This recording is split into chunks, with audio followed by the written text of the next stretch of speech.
नमस्कार स्टूडेंट्स, अगर आप 12th में हैं तो इस वीडियोस को अंत तक देखें क्योंकि फिजिक्स में जो चुंबकत्व चैप्टर है उससे काफ़ी इंपॉर्टेंट ऑब्जेक्टिव्स हम छाट कर लाए हैं जो एग्जाम में आने की 100+ गारंटी है। ठीक है, आपके लिए जो पहला क्वेश्चन है वह है एम चुंबकीय आघूर्णन वाले चुंबक के चुंबकीय क्षेत्र बी में उसे थीटा कोण से घुमाने में किया गया कार्य होता है। तो M B sine theta, M B cos theta, M B 1 - cos theta और नन। ठीक है, ऑप्शन है आपके सामने।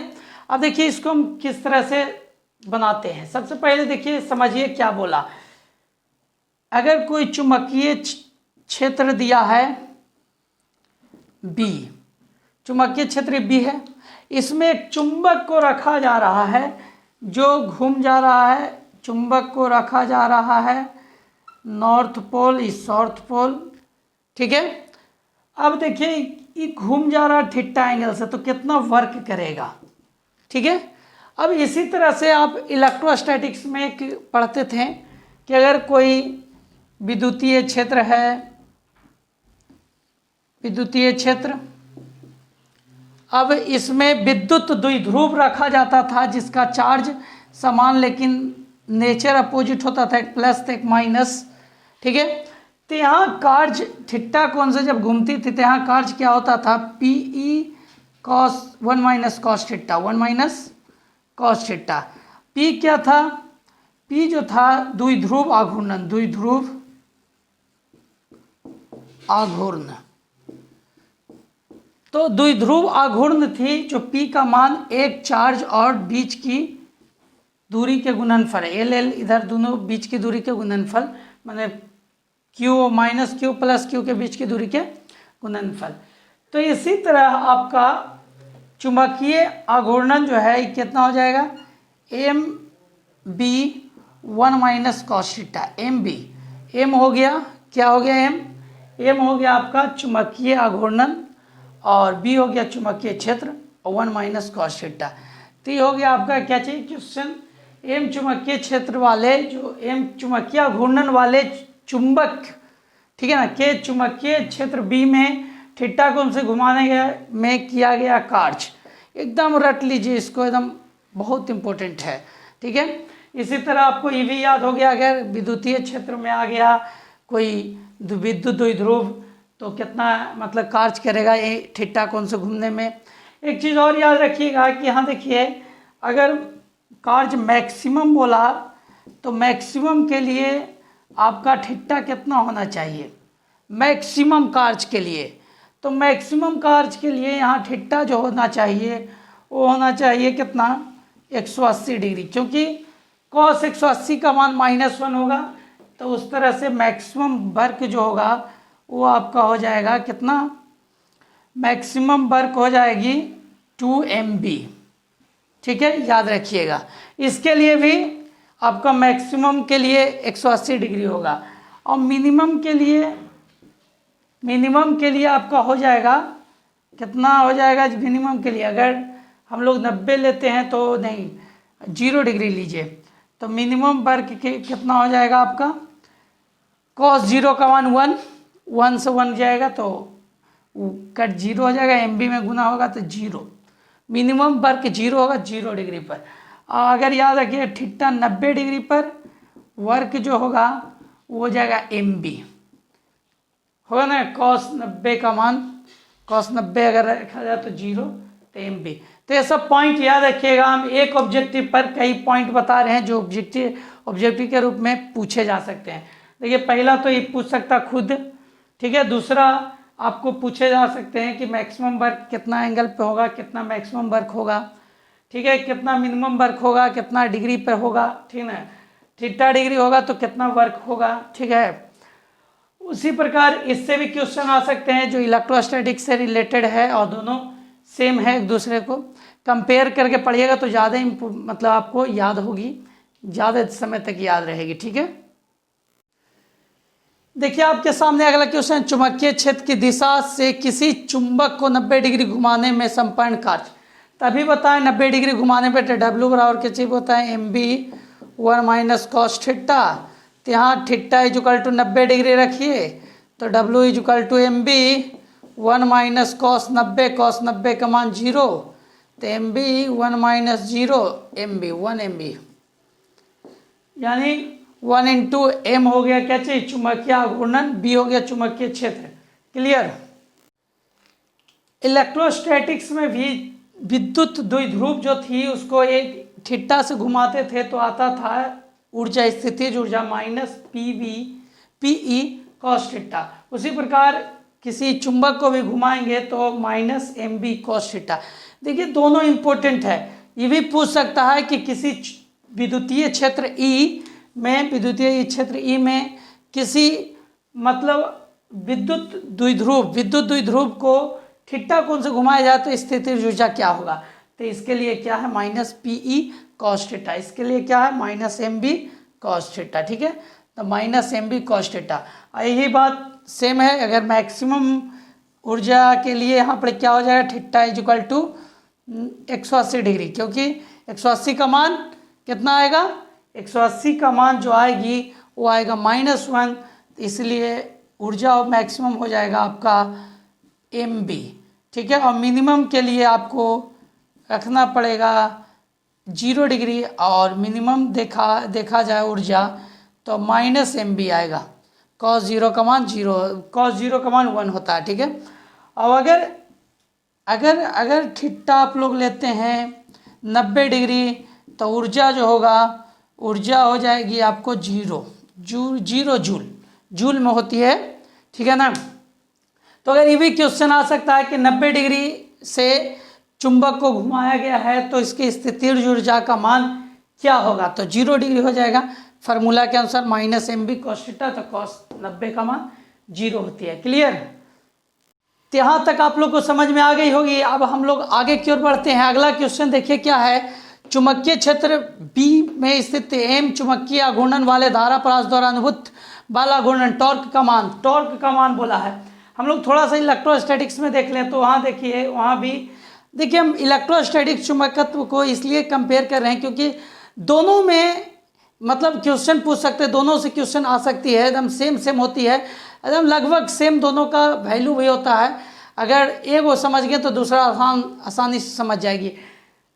तो यहाँ देखिए क्वेश्चन यहाँ पर क्या है, अगर विद्युत क्षेत्र दिया जाए, विद्युत क्षेत्र, और इसमें विद्युत द्विध्रुव है जिसका प्लस माइनस चार्ज है, तो दो का बल लगता है, वो एक पर क्यूई एक पर माइनस क्यूई, दोनों क्यूई लगता है, क्यू इंटू ई बल। तो ये दोनों जो है वो अपनी मतलब वास्तविक स्थिति में लाना चाहता है, एक बल युग्म कार्य करता है। उसी बल युग्म का मान है मतलब द्विध्रुव आघूर्णन इंटू विद्युत क्षेत्र की, मतलब इंटू यहाँ पे क्रॉस प्रोडक्ट है विद्युत क्षेत्र की इंटेंसिटी ऑफ विद्युत क्षेत्र, मतलब विद्युत क्षेत्र की तीव्रता जो है द्विध्रुव आघूर्णन और विद्युत क्षेत्र की तीव्रता का क्रॉस प्रोडक्ट हुआ, यानी पीई साइन थीटा। अगर इसकी मतलब हम लोग देखें मैग्नीट्यूड तो पी साइन थीटा। उसी प्रकार देखिए अगर चुंबक रखा जाए तो दो बल कार्य करता है, मतलब एक दिन पीवी एक दिन और पीवी इधर भी। तो पीवी क्या है, पी जो है ये जो एक ध्रुव पर जो ध्रुव प्रबलता है वो पी है, और बी जो है चुंबकीय क्षेत्र है, सब लोग जानते होंगे। ठीक है, तो ये जो बल एक दिन लग रहा है पीवी लग रहा है, इधर भी लग रहा है पीवी, तो इसका टॉर्क का मान क्या हो जाएगा, टॉर्क का मान होगा एम, यानी आपका हो गया चुंबकीय आघूर्णन क्रॉस बी, यानी आपका हो गया फर्स्ट। इसका अगर देखा जाए मैग्नीट्यूड तो एम बी साइन थीटा। ठीक है, अगर इसको देख कहें कि मैक्सिमम कब होगा, तो मैक्सिमम होगा at theta is equal to 90 degree पर। ठीक है, मैक्सिमम होगा theta is equal to 90 degree पर, मैक्सिमम का मान क्या हो जाएगा एम बी। अगर मिनिमम की बात करें तो एट हो जाएगी 180 डिग्री, और मिनिमम की बात करें तो क्या हो जाएगा माइनस एम बी, क्योंकि साइन 180 का मान जो होगा, सॉरी साइन 180 का मान या तो 0 डिग्री का मान तो सेम ही होता है, तो 0 ही होगा, यानी आपका होगा 0। क्लियर।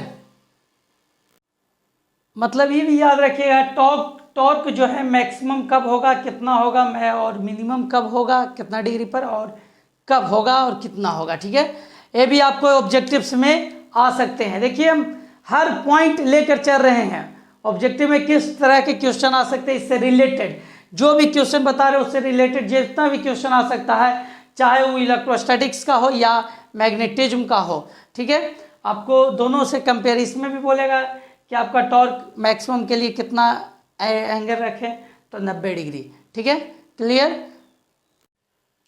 अब आगे की क्वेश्चन देखिए, अगला क्वेश्चन है, दो समान साइज के छोटे चुंबक एक दूसरे पर लंबवत है, यदि उनके चुंबकीय घूर्णन m और 2m हो तो निकाय का परिणामी चुंबक आघूर्णन क्या होगा। देखिए अगर दो चुंबकीय घूर्णन दो चुंबक जो है एक दूसरे पर लंबवत है इस तरह से हो, तो एक के m और दूसरा का 2m है, तो इसके जो बीच से जो मतलब निकलेंगे ये दोनों, तो क्या होगा कि वेक्टर होगा।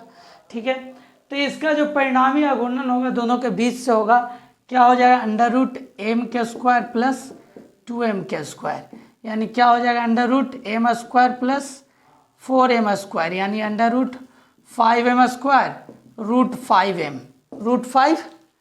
क्लियर, तो √5m कैसे हो गया आपका, इसी प्रकार ये जो फार्मूला है इस तरह से लगा दीजिएगा, वेक्टर वाला सम, मतलब वेक्टर का जो सम का फार्मूला है आपका, दो वेक्टर्स है, अगर a और b और इसका परिणामी वेक्टर c हो तो c के लिए क्या हो जाता है, आपका पैरेललोग्राम सम से क्या हो जाएगा, √a² प्लस b², इसी पर आपका सॉल्व हो गया। ठीक है, तो आगे के क्वेश्चन देखते हैं, चुंबकीय और विद्युतीय फ्लक्स, चुंबकीय या विद्युतीय फ्लक्स का बीमा आपको बहुत जरूरी है, दोनों एकदम काफी इंपॉर्टेंट है। ठीक है, तो यहाँ देखिए चुंबकीय या विद्युतीय फ्लक्स रहे तो इसका बीमा होता है T(L इनवर्स), या तो इसको इस तरह से भी रिप्रेजेंट करते हैं m0 L इनवर्स T0।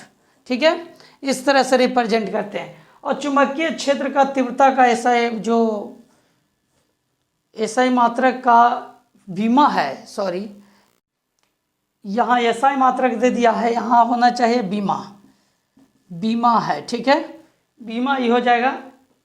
अगर इसको निकालना है तो इस फार्मूला को यूज कीजिए, F = QVB sin θ वाला, तो यहाँ आपका क्या हो जाएगा, B = F/QV, तो आप लोग बीमा निकाल सकते हैं। फिर बीमा अगर निकालने के लिए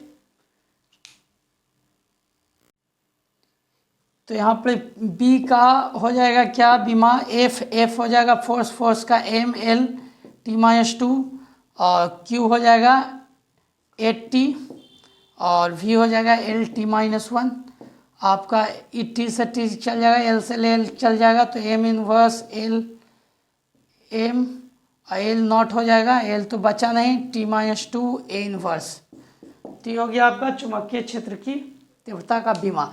इसका SI मात्रक तो हम बता चुके हैं, अगर पिछले वीडियोस में नहीं देखे तो देख लीजिएगा, टेस्ला होता है, इसका भी बता चुके हैं, वेबर होता है। ठीक है, और भी इसका SI मात्रक जो था वो भी बताएं, इसका भी जो SI मात्रक CGS मात्रक उसको भी बता चुके हैं। ठीक है, इसका CGS मात्रक गॉस बताए थे, इसका मैक्सवेल बताए थे। क्लियर।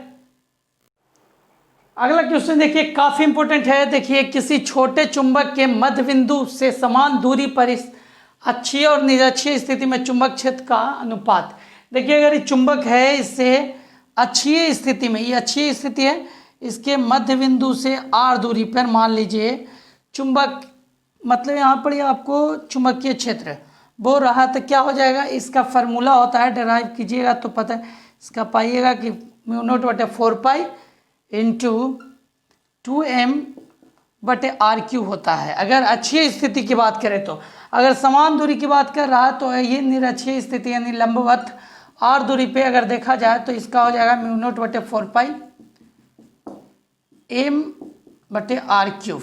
अगर एनी बिंदु की बात करें कि कोई भी बिंदु पर क्या हो जाएगा चुंबकीय क्षेत्र, तो μ0/4π m/r³ √3 cos² θ + 1। अगर आप नहीं विश्वास है तो आप अक्षीय के लिए देख लीजिए, θ = 0 डिग्री रख के, तो cos 0 का मान 1 आ जाएगा, तो ये हो जाएगा 3 1 4 4 2 2 2m फार्मूला पर। अगर 90 डिग्री रखिए तो cos 90 का मान 0, तो 3 गुने 0 0 हो जाएगा, √1 का ही हो जाएगा मान। यानी आपको देखिए अक्षीय में ई मान होता है, निरक्षीय में ही होता है। तो बोला कि अक्षीय और निरक्षीय का जो है फार्मूला मतलब अनुपात बोल रहा है, तो दोनों का अनुपात निकालेगा तो 2:1 आएगा। दोनों भागा देके देखिए, यहाँ 2 बचेगा केवल, बाकी सब कट जाएगी। क्लियर? तो ये आपका एनी बिंदु पर फार्मूला हो गया कि आपका कोई भी बिंदु पर चुंबक के मध्य बिंदु से r दूरी पर हो कोई भी बिंदु, तो उसके चुंबकीय क्षेत्र कितना बनेगा उस पर, उस बिंदु पर। ठीक है, मैंने अगर मान लीजिए यहाँ से बोल दिया थीटा 60 डिग्री पर r दूरी पर क्या होगा, तो फार्मूला लगा दीजिए। अगर अक्षीय बोला तो फार्मूला लगा दीजिए, निरक्षीय बोला तो फार्मूला लगा दीजिए। निरक्षीय में 90 डिग्री पर परपेंडिकुलर। ठीक है, तो हम लोग आगे की ओर क्वेश्चन में बढ़ते हैं। तो अगला क्वेश्चन है, चुंबकीय द्विध्रुव की अक्षीय रेखा पर मध्य बिंदु से r दूरी पर स्थित चुंबकीय क्षेत्र का मान। देखिए समानुपाती होता है, किसके समानुपाती देखना। यहाँ हम लोग देखेंगे कि अभी अच्छी स्थिति में पढ़े μ0/4π फार्मूला 2m/r³। तो यहाँ पर चुंबकीय क्षेत्र किसके समानुपाती है, 1/r³ के। आंसर क्या हो जाएगा, 1/r³। अब देखिए चुंबकीय घूर्णन। चुंबकीय घूर्णन क्या है पहले समझिए। चुंबकीय घूर्णन जो है कई बार अभी चर्चा में आ गया, किसी भी चुंबक है नॉर्थ पोल साउथ पोल, ठीक है, तो इसमें इसका जो ध्रुव प्रबल्य जो होता है, दोनों अपोजिट होते हैं लेकिन दोनों का मान सेम होता है। मान लीजिए P से दर्शाया जाता है ध्रुव प्रबल्य को। ठीक है, तो यहाँ देखिए ध्रुव प्रबल और बीच की दूरी के जो गुणनफल होता है उसी को चुंबकीय आघूर्णन कहते हैं। ध्रुव प्रबल और, तो यहाँ पर देखिए यहाँ पर क्या हो जाएगा, ध्रुव प्रबल m = ध्रुव प्रबल इंटू बीच की दूरी। ध्रुव प्रबल और बीच की दूरी के गुणनफल को हम लोग कैसे कहते हैं, चुंबकीय आघूर्ण। यहाँ ध्रुव प्रबलता जो होता है उसका एम्पियर मीटर होता है, ऐसा मात्रा का, इसका होता है मीटर, यानी ampere metre square. Ampere metre square जो है इसका एसआई मात्रक है, किसका, चुंबकीय आघूर्ण का। अगर इसकी डायमेंशन की बात करें, अगर डायमेंशन की बात करें तो डायमेंशन इसकी क्या हो जाएगी, डायमेंशन हो जाएगी एम्पियर मीटर स्क्वायर मतलब एल स्क्वायर। ये हो जाएगा डायमेंशन, यानी इसको या तो ऐसे लिख सकते हैं m0 होगा l² t0 होगा a1 होगा। ठीक है, ये हो जाएगा आपका चुंबकीय घूर्णन का डायमेंशन। ऐसा मात्रक ampere metre square, ampere metre square याद रखिएगा।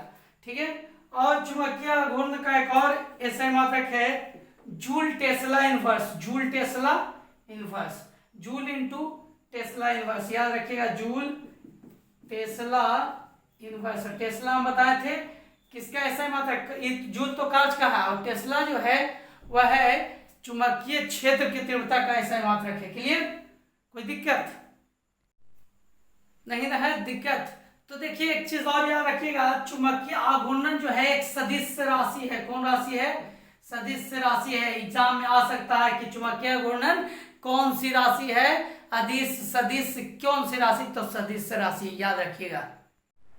तो आगे की क्वेश्चन देखिए, अगला क्वेश्चन है चुंबक की ज्यामितीय लंबाई LG तथा चुंबकीय लंबाई LM के में संबंध होता है। देखिए समझिएगा, अगर कोई चुंबक है तो उसकी वास्तविक लंबाई जो होती है उससे थोड़ा, ये देखिए नॉर्थ पोल साउथ पोल, यहां से यहां तक की लंबाई जो होती है इसको चुंबकीय लंबाई कहते हैं। यहां से यहां तक की जो लंबाई होता है इसको चुंबकीय लंबाई कहते हैं, लेकिन ये पूरे के पूरे जो लंबाई होती है इसको ज्यामितीय लंबाई कहते हैं LG। तो याद रखिएगा चुंबकीय लंबाई हमेशा छोटा होता है ज्यामितीय लंबाई से। याद रखिएगा चुंबकीय लंबाई हमेशा छोटा होती है ज्यामितीय लंबाई से, मतलब ज्यामितीय लंबाई थोड़ा बड़ा होता है। चुंबकीय लंबाई जो है नॉर्थ से साउथ पोल तक ही लिया जाता है, इससे आगे भी ज्यामितीय लंबाई होती है।